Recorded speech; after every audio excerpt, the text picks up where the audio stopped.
วัฒนธรรมดนตรีพื้นเมืองของสาวเมืองหนองแหกก้อนกำลังปกสได้ก้าวเข้าสู่เวทีด้วยท่าทีสละองอาจทรงเป็นรั้วของศาสตร์จริงกองบัญชาการทหารเมืองหนองแหกที่สร้างตั้งขึ้นในวันที่18 เดือน 6 อยู่ที่เมืองหนองแหกมีเพียง12 สหาย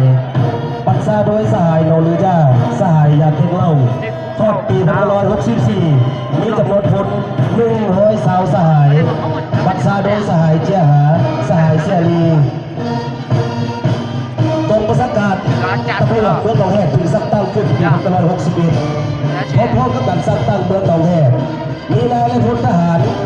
นายพลตำรวจเพียร6 สหายใต้การปกครองบังซาของพ่อกามาล่อเป็นกองบัญชาการส่งกำลังนักเล่าเป็นคิ้วนภาต่อสู้ผู้ป่วยผู้รักษาความสงบจนถึงปัจจุบันนี้อันได้กลายเป็นกำลังแห่งผู้รักษามากคงกำจัดวัดให้ประชาชนมีความอยู่เย็นเป็นสุขคุ้มกันเมืองประกอบด้วยคณะอำนาจการปกครองและ9 องค์การที่ขึ้นกับคณะประจำภาคเมืองควรก้าวเข้าสู่เวทีอย่างสง่าผ่าเผยเมืองหนองแหกก่อนปี1961บ่ทันเป็นเมืองเทือเพียงแต่เป็นเขตปฏิบัติงานทางด้านการทหารเท่านั้นดินแดนส่วนหนึ่งขึ้นกับเมืองคำและเมืองคูนทอดวันที่1 เดือน 1 ปี1961เมืองหนองแหกได้ปลดปล่อยอย่างสมบูรณ์ตั้งเมืองหนองแหกพละบทบาทหรือการระบบการปกครองของพรรครัฐสมบูรณ์รวม106 บ้าน 11 กลุ่มบ้านเศรษฐกิจต้นตอแม่นการเฮ็ดแห่ปลูกข้าวปลูกสาลีปลูกพืชผักเฮ็ดหนาวและปลูกหญ้าเลี้ยงสัตว์ไงเฉลี่ยรายได้$1,200ต่อคนต่อปีมาฮอดปี2015เมืองหนองแหกได้หลุดพ้นจากความทุกข์ยากและก้าวเข้าสู่เมืองพัฒนาวิสัยทัศน์ของเมืองได้บรรลุจากแรงวางสร้างเมืองหนองแหกให้ขยายต่อเนื่องตามทิศ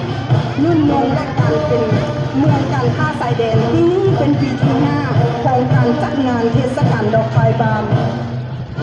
กรมเศรษฐกิจเป็นเจ้าการพัฒนาเศรษฐกิจตามเทศนิยมของการเมืองทุกโครงการที่จัดตั้งหน้าพัฒนาพื้นฐานโครงสร้างรถไทยเมืองมีใบหน้าเปลี่ยนแปลงใหม่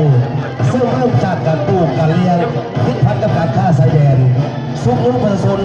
ปลูกต้นมะกายเพื่อส่งออกเรื่องแนวคิดเจาะตลาดสายทางใหม่ของเมืองเพื่อส่งยุประชาชนให้มีรายรับถึงปัจจุบันประชาชนมีรายรับเพิ่มขึ้นและมีชีวิตการเป็นอยู่ที่ดีบ้านเมืองมั่นคงสวยงาม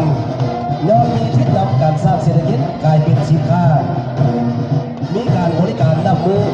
ขยายตัวและดีขึ้นสะดวกสบายเพื่อสืบต่อสร้างเมืองหนองแหกทิศพันกับการค้าสายแดนตามทิศยืนยงของเมืองกลุ่มวัฒนธรรมสังคมก้อนกำลังวัฒนธรรมสังคมซึ่งประกอบด้วย4 ห้องการที่ควมก้าวเข้าสู่เวทีอย่างเบิกบานมวลซื่นสง่าผ่าเผยซึ่งเมืองหนองแหกสำเร็จการศึกษาภาคประถมบังคับและสำเร็จการเรียนชั้นมัธยมต้นระบบรวมลงในทั่วเมืองศึกษาและบ่มน้อยเพื่อบริหารสังคมตามทิศของศูนย์กลางบางอ้อในการเข้าห้องหมอบ่เสียค่าสุขยุการซักยากันพยาเฮ็ดให้คุณภาพชีวิตของประชาชนนับมือนับปีขึ้นขบวนการอนุรักษ์รักษาหือของประเพณีของแต่ละเผ่าได้รับการปรับปรุงดีขึ้นสังคมรับการเอื้อแย้งซึ่งกันและกันในยามขับขันเมืองหนองแหกมีแหล่งท่องเที่ยวน้ำตกตั้งผาที่สวยงามคำสวรรค์พญานาคแต่ปีทำสังคมที่มีความต้องใจเราพิจารณาแพทย์ศึกษา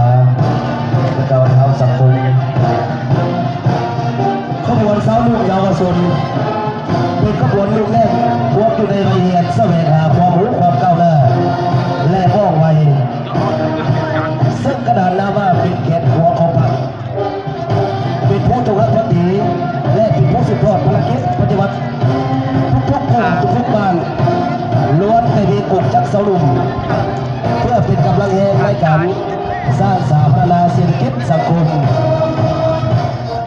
เยาวชนเป็นก้อนกำลังนุ่มน้อยเป็นกำลังต้นของสังคมสาวนุ่ม นมีความก้มเกี่ยวซึ่งกันและกันใต้การนำพาของพรรคซึ่งสถานไกรสนพรหมวิหารได้เพราะว่าสาวนุ่มจงเป็นนกอินทรีที่บวันไหวต่อพายุลมแดงจงเป็นสินไซของยุคสมัย จึงเว่าได้ว่าเป็นก้อนกำลังสำคัญในภารกิจปกปักรักษามากผลของการปฏิบัติในเร็ว ขบวนของประชาชนประดับเผ่าสี่เผ่าของเมืองประกอบด้วยเผ่าลาลุ่มเผ่าโมงเผ่าตะโกเผ่าพองแต่ละเผ่าอยู่ร่วมกันโดยสันติอุดมสามัคคีฮักแพงพร้อมกันสร้างสรรค์เศรษฐกิจทั้งมีเข้มแข็งนับมือนับดีขึ้นเผ่าลาลุ่มเป็นคนเผ่าใจอยู่สปปลาวแต่อยู่ว่าเราแรกรวม 10% ของชนพลเมืองว่าต้องแหกส่วนหลายตั้งอยู่เรียบตามลองแม่น้ำเส้นน้ำเดินน้ำห้วยน้ำเขียน และอยู่ตามบ้านต่างๆ เป็นเผ่าที่มีพื้นฐานวัฒนธรรมอารยธรรมและภาษา วัฒนธรรมรวมของชาติมีสีใบลายมือที่ปานีและสวยงามกินข้าวเหนียวเป่าแคนที่เป็นประพฤติกันมาเส้นบุญต่อเข้าบุญศิลกิจทานบุญวัดส้มสกามดู